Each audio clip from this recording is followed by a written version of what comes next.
दुसऱ्या बाजूने बंटी हे दोन फलंदाज मैदानाच्या आतमध्ये आहेत। आता गोलंदाजीच्या मार्कवरती षटक क्रमांक 3 मध्ये संघाचा लीडर प्रसन्न ओझरकर आता गोलंदाजीच्या मार्कवरती पाहायला मिळेल।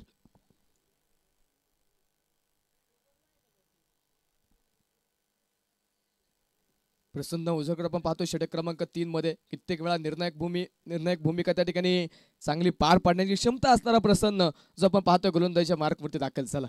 त्याच्या नेतृत्वाखाली संघ लढतोय। आतापर्यंत मैदानाच्या आतमध्ये नक्कीच चांगला खेळ पाहायला मिळाला। पहिल्या सामन्यामध्ये नक्कीच पराभूत झालेत, परंतु चांगला खेळ या संघाच्या माध्यमातून पहिला सामना देखील पाहायला मिळाला। दुसरा सामना देखील मजबूत पकड निर्माण करण्यासाठी षटक क्रमांक 3 मध्ये प्रसन्न ओझरकर पहिला चेंडू मैदानाच्या आतमध्ये अगदी डाव्या एसटीच्या वरतून गेलेला चेंडू आपण पाहतोय, पाठीवरती आला नाही आणि हा चेंडू मैदानाच्या आतमध्ये डॉट। निर्धाव चेंडू मैदानाच्या आतमध्ये संघाचे संघनायक मात्र निर्धाव चेंडूने सुरुवात करतोय। अशा प्रकारची गोलंदाजी प्रसन्नच्या षटकामध्ये होणं गरजेचे आहे आणि अंतिम षटक देखील फार महत्त्वाचं असणार आहे। जर संघाचा संघनायक चांगली गोलंदाजी करून गेला तर नक्कीच अंतिम षटकामध्ये येणाऱ्या गोलंदाजाचा नक्कीच कॉन्फिडन्स आता वाढताना पाहायला मिळेल। त्यासाठी मात्र कशा प्रकारे चेंडू इथे जे फेकले जाणार आहेत। खुलबा टप्प्याचा बॉल खोदून काढलाय, चेंडू ऑन साइडला निलेश शानदार त्या ठिकाणी चेंडूला अडवतील, एक सिंगल तर घेतली, दुसरा धावेचा प्रयत्न, फेकी अस्ताव्यस्त आणि तोपर्यंत दुसरी धाव देखील आहे। जर चांगली फेकी पाहायला मिळाली असती, वेगवान फेकी पाहायला मिळाली असते तर नक्कीच इथे फलंदाज धावबाद होण्याची शक्यता आहे, परंतु तिथे दुखापतग्रस्त असणाऱ्या निलेशांना नक्कीच आपल्या गावासाठी लढतात। फेकी थोडीशी नक्कीच अस्ताव्यस्त आणि त्या ठिकाणी तोपर्यंत मैदानाच्या आतमध्ये 2 धावा ज्या पळून पूर्ण झालेल्या आहेत।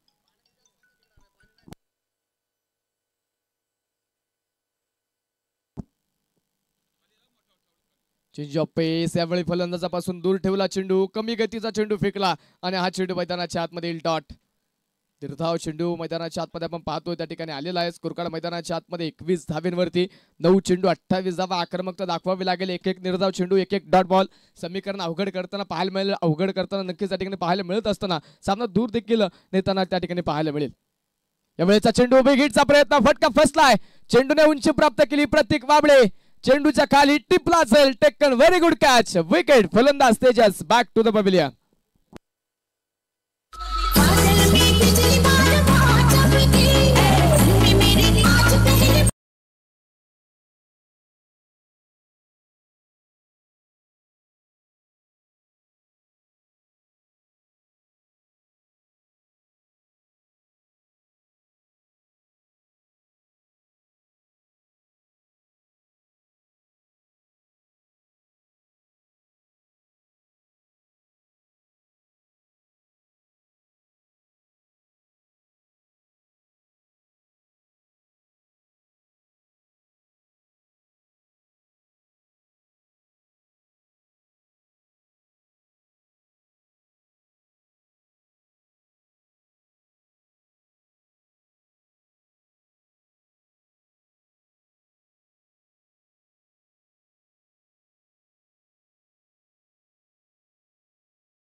केवळ फक्त 2 धावा खर्च केल्यात, एक महत्त्वाची विकेट घेतली, अखेरचा चेंडू जो आता मात्र या षटकातील असणार। खुला टप्प्याचा बॉल खोदून काढला, जमिनीला समांतर फटका, दूरवरतून क्षेत्ररक्षक संतोष त्या ठिकाणी चेंडू पर्यंत येईल, चेंडूला चांगल्या पद्धतीने अडवलं, चांगली फेकी त्या ठिकाणी, तोपर्यंतच्या कालावधीमध्ये 2 धावा आणि या मैदानाच्या आतमध्ये षटक क्रमांक 3 संपेल। तिसऱ्या षटकाचा 18 चेंडूंचा खेळ या ठिकाणी झालाय। केवळ 4 धावा प्रसन्न ओझरकर यांनी खर्च केल्या, एक महत्त्वाची विकेट मिळवली आहे आणि धावफलकावरती एकूण 23 धावा, ज्या स्कोर कार्डवरती 2 गड्यांच्या मोबदल्यामध्ये 6 चेंडू बाकी आहेत, विजयासाठी 26 धावांची गरज आहे। 6 चेंडू आणि 26 धावा हे समीकरण आता आपण मैदानाच्या आतमध्ये पाहणार आहे। अवघड असं समीकरण, परंतु अशक्य नसणारं समीकरण, इथे आक्रमकता दाखवावी लागेल। आता मात्र इथे सिद्ध करणं स्वतःला जे फलंदाजाला फार गरजेचं। छोटासा ड्रिंक ब्रेक आपण मैदानाच्या आतमध्ये पाहणार आहे, तो पण ऐकूया डीजेच्या माध्यमातून एक सुमधुर संगीत।